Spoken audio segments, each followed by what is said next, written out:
payg'ambarimiz sollallohu alayhi vasallam namoz o'qib turgan ekanlar jamoa bilan. Orqadan bir kishi Allohu akbar kabira valhamdulillahi kaseera va subhanallohi bukratan va asila debdi. Namoz tugagandan keyin Rasululloh sollallohu alayhi vasallam hozirgi gapni kim aytdi dedilar. Orqaga qarab. Desa, haligi kishi menman debdi.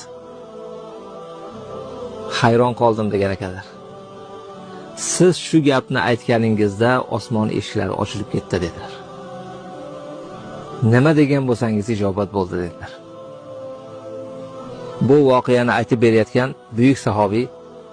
buyuk sahobiyning o'g'li Abdulloh ibn Umar radhiyallohu anhu aytadilar.